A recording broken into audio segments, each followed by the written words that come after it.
Welcome to Promote, Profit, Publish. We are so glad to have you guys here today. And don't forget, before we leave today's broadcast, to go over and take our Promote, Profit, Publish quiz. You can find that at promoteprofitpublishquiz.com and find out where you are in promoting your business, your books, your products, and services. Today, we have a really awesome guest, and we're going to talk about something a little bit different for all you writers. We have Wendy Darling, who's a transformational change expert, speaker, and author. Wendy is the founder of Miraculous Living, a personal and professional growth organization offering presentations, seminars, retreats, private coaching on dealing with matters of the heart.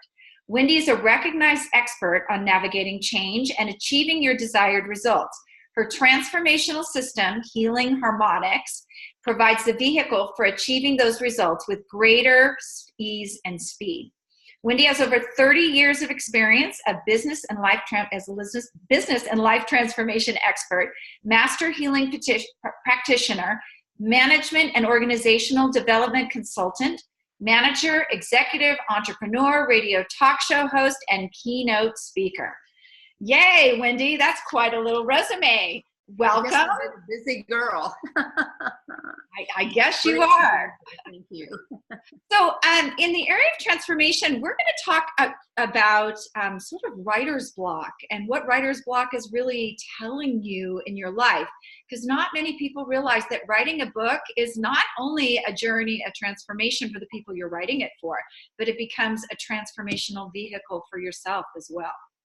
Yeah, I definitely agree with that. Yeah. Wendy, tell us about your writing experience. You wrote your book very quickly. I did. My first book. I have two that are still in the works. One is about 96% complete. The other is about 50%. And I've held back on the second one for personal reasons. But my first book, I had actually attempted to write a book on and off for many years. And I would get a few chapters written, but then I stopped. And what really helped me is I actually worked with somebody who helped me kind of get out of my insides what wanted to be expressed. And so we just kind of mind dumped a whole lot of things and then organized it in a way that chapters eventually got identified. So I had a pretty loose sense of what I wanted to have in my book and what I did for myself. Because I remember the first time I thought about writing a book, it was like, how could I possibly write 180, 200 plus pages of something? Mm-hmm. And so what ended up happening was I went, well, I've written a lot of articles. Isn't a chapter kind of like an article? And the reason I'm mentioning this is I think that is sometimes what interferes with people writing because they see it as this big project instead of chunking it down.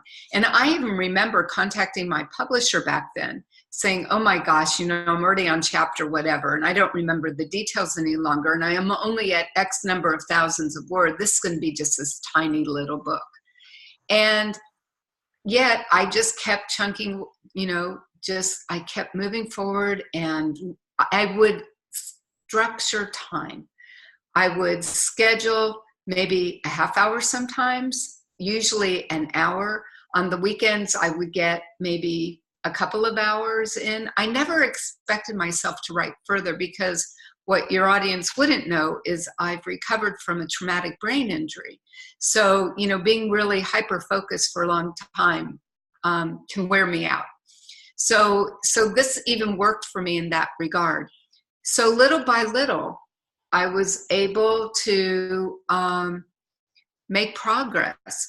And yet there was one morning that I had earmarked to start writing, we'll say at 10 a.m. I don't remember any longer what time it was. And I'm cleaning my house. I'm wiping the granite countertops. I'm doing all these things. And I'm thinking to myself, would you just sit down and write? And so I kept avoiding it. And I'm like, what is going on with me? And I'm kind of a neatnik to begin with, but this was like over the top. So what ended up happening was I had to put force into sitting myself down. And what was really cute was the chapter that I was writing had to do with what's called mischief makers, the things that get in our way of actually doing what we need to be doing. So what was really funny about it was it gave me information to start writing my chapter, because I literally saw how I was avoiding a task that I had decided that I was committed to doing. So getting back to what you're talking about is, I think writer's block happens for a multiple number of reasons, but the ones that come to me first is what I mentioned earlier. I think sometimes we make something too big. Mm-hmm. And one of the gifts that I eventually got to in my writing, because writing now, quite honestly, comes to me pretty easily because I don't put pressure on myself. I let myself just ramble, on the keyboards if I need to. And so to give myself that kind of permission really makes a big difference. Secondly, I think, so first of all, lower expectations and just start. Even if you feel you have writer's block, I think it's really good, maybe not in your book document itself, but just write, get things out. What are you frustrated about? What's bothering you? What are you concerned about? And to really allow yourself to, just start kind of like jumpstart the motor. And we kind of hit on this earlier, sometimes a timeout is needed because something else is trying to get in and it's just not in alignment with you at this point in time. Because I really believe when you write from your heart and really keep in mind who you're writing for, who's your avatar, who are you intending to read your book, I think it makes it a lot easier. If we keep it in essence conversational and not trying to be, I don't try to be the smartest kid on the block. I don't even try to be the smartest kid anywhere. And, I just trust that something that I'm sharing, somebody might be interested and benefit from it. So I really don't know. So I don't have those high expectations. So if somebody is having writer's block, go do something different, draw, color, do something creative to get movement, go outside for a walk, get a little bit of exercise, anything you can do to move the energy within your system can really be helpful in that regard. Very good. Very, very good. You and I talked a little bit earlier. You wrote a nonfiction book. Most of mine have been fiction, about that stopping point that we have. I know for me, I was writing fiction that was somewhat based in reality with actually my book that sold over 25,000 copies had a lot of truth in it. And I kind of felt like it was a stopping point where like the universe was getting my attention and saying, I love this little creative storytelling bit, but you need to heal something here. Do you find that is an element of when you said that awareness that, it's not only a journey for the reader, it's a journey for the writer? Absolutely. I think that's where a lot of people either get stuck or struggle a little bit. Even early in my book, I shared some very heartfelt, vulnerable places. And I remember even talking to my publisher back then, because I really debated, should I really be dishonest? And obviously I decided to be that honest, but it felt very naked for me to do that. But at the same time, I've had people get back with me in different capacities going, oh my gosh, I can't believe you went through that. I can't believe. So we never know how we may impact somebody else by being willing to be vulnerable. And quite honestly, we are at a time where we need more of that. I think that writing is so healing, so transformational in itself. It's possibly one of the reasons for many, many years I've really liked, writing or blogging, writing my books. As long as I don't think of it as a book, I'm okay. I still get caught up in, oh, it has to be this. And so I do feel that it brings about healing to places, especially whether it be, even though you were a fiction book, a lot of it was based on things that were real to you. You changed it up in a way. And mine is nonfiction, and so it was just plain real. And so I do think that it's very transformational. I've known people that have written books who, I remember a really good friend of mine, when she was writing her first book, she wanted to hire somebody to write her book for her. And yet there was something inside of her that, because she didn't feel she was a good writer, she didn't feel that, for whatever her excuses were. And then she realized, I have to be the one to share this. Mm-hmm. And it was such a transformational experience for her. Because, the other thing is sometimes we don't even realize how much brilliance we really have to share. It doesn't mean that it's in science or rocket science kind of verbiage. But, there are times I've picked up my book. My book is right behind us. And I pick it up and I just open up and I'm like, that read pretty well. And so in that sense, it's really great. Now, I will also say that I self-published and found a big boo-boo in my book right as it came out. And it was, can I share that story? You can, absolutely, because I had one that it was awful. Yeah, so my book, I believe, starts out saying that August 22nd, or it said August 20-something, 1985 was one of the most special days in my life. And that was when my son was born. And so my book came out that morning. We did really well just right out the chute. I texted my son because I didn't tell him that, first of all, I had dedicated the book to him and my father, who was no longer alive, and that the book, talked about Adam. And so I get a text. So I said, did you download the book yet? And he texted me back and he said,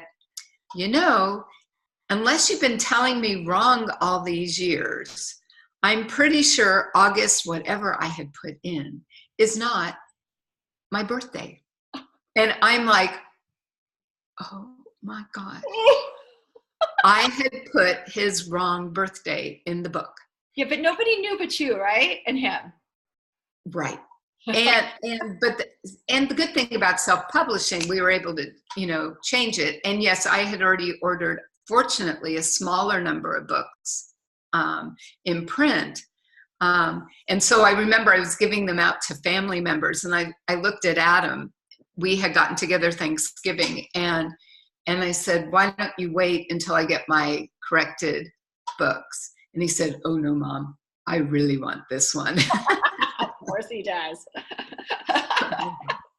So you have a story too of a goof? I actually, so up until my third book, when people really started reading them, I had the same edit. Well, my first book, I had Stephen King's first editor, so it was pretty much perfect. My second one, someone had come to me and said, I'm a great editor. I've edited and ghostwritten for New York Times bestselling authors. So I let her edit it. And then, but nobody really said anything about the mistakes in it, because I'm a good storyteller. I'm not a great writer. And so my third book came out. It sold, all those copies. And then people started making the reviews or creating the reviews and like, who edited this? It's a great story, but it looks like somebody actually said, did a monkey edit this? And I was so I know. I was so embarrassed. And what was really sad was my third book had already been edited by her, and my fourth book was in her hands, so I had to pull it all back and really have it re-edited. But it was a big mistake for someone who would go on to open a publishing company. I learned a very valuable. But the lessons we learn, I didn't get this quote smart because my life has been easy breezy all these years. It's because of all the gazillion mistakes and hardships I've had to overcome. Mm-hmm. But yes, it is, I can appreciate that was a huge eye opener. Do you know how many times I looked at my own copy? Oh, yeah. And it never even clicked until my son said something. And I'm like, and even when I looked at it, I went, oh my gosh, I got his wrong birthday. How is that possible? So yeah. Yeah, you I can't. think I had August 25th and it was really August 22nd. So yeah. Oh, wow. Well, maybe you were unconscious for 3 days. I mean, childbirth is traumatic, right? No. Yeah. No, but that is a really good lesson for everybody writing a book. Have somebody else read it and a professional do it, because we get a lot of books when I ask if they're edited. They'll say, oh, my friend's a school teacher. That's great, but they're not a professional editor that writes that sort of thing. It's so very important. It's invaluable. So how can you help people when they're going through this transformational writing journey? Like, what do you do to get them through it? Because obviously it's something that needs to be healed. If we become aware of it during the process and it's time to heal it, a lot of times we can't do it on our own.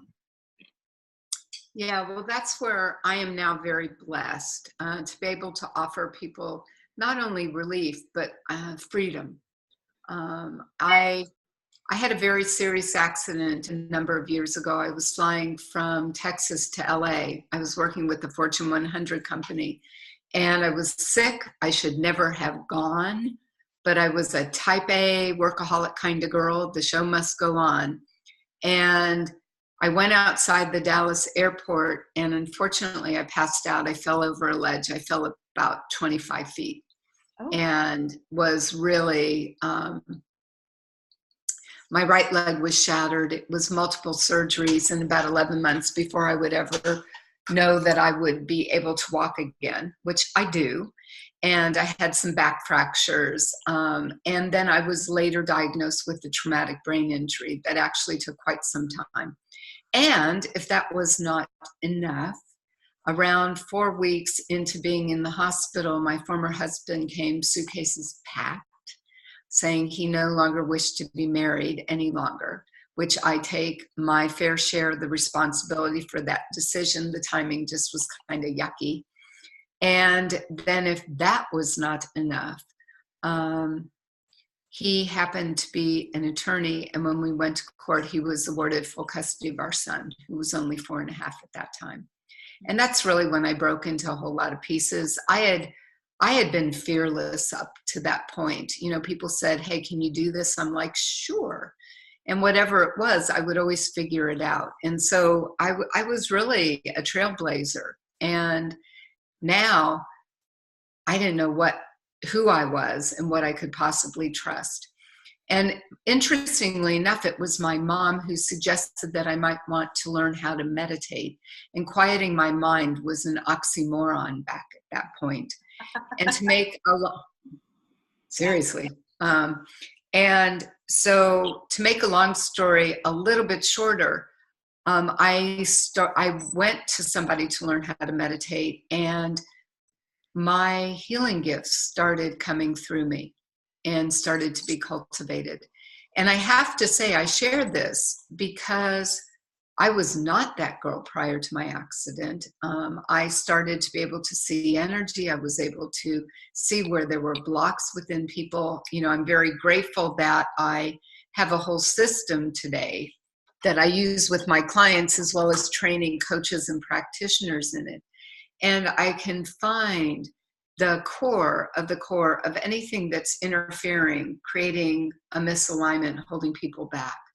And it people can shift very easily and quickly. There's also a brain training element in my system because there are a lot of people, wonderful people, that do release work. Mhm. But if you don't, first of all, it's very important to find the core, but also if you don't do brain training, you risk falling into a default pattern and repeating again. So my process eliminates that.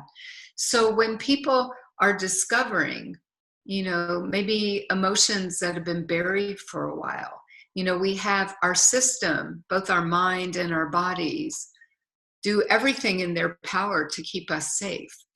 And so when you're writing a book, it may bring up memories, it may bring up emotions. And if you feel that it's a bit much, then you do want to reach out to somebody like me because we can help, make that transition a lot easier.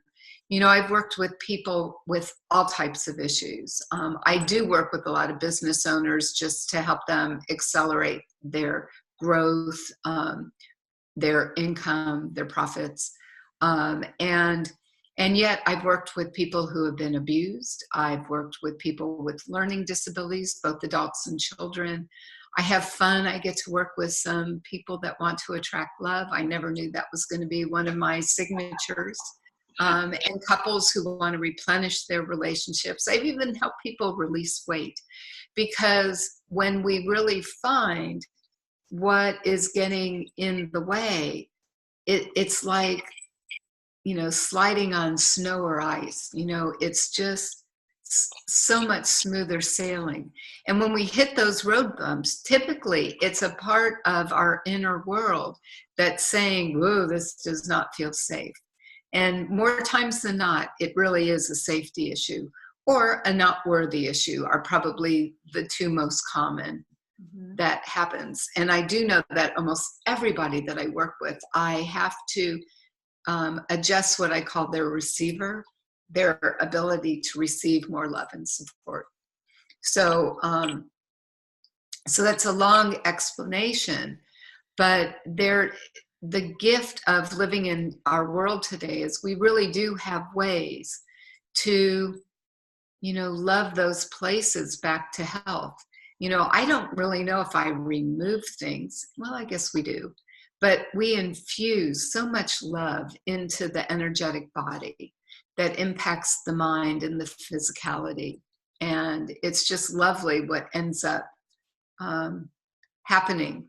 So yeah, it would make it a lot easier to write that book. It's possibly why I was able to just write mine in such a short time. And even to close the gap with anything that you're wanting to do. It also allows for more clarity and just, I believe when we align our mind and our hearts, words, there have been times I've written, it's like, wow, did I write that? I'm sure you know what I mean. Yeah, I do. I actually see days where it's like, darn, I'm such a great writer. And then it's other days I reread it and I'm like, wow, massive brain farts that day. Like, what was I thinking when I was writing? It is. So Wendy, where can we find you if we need help? Oh, that's really easy. My website's wendydarling.com. And my email is wendy@wendydarling.com. Very good. Yeah. Well, thank you so much for talking about this today. It really is something that writers need to key in on. And I'm so glad I found a good writer to do that for us. Oh, you're sweet. Thanks. I was happy to contribute. Great.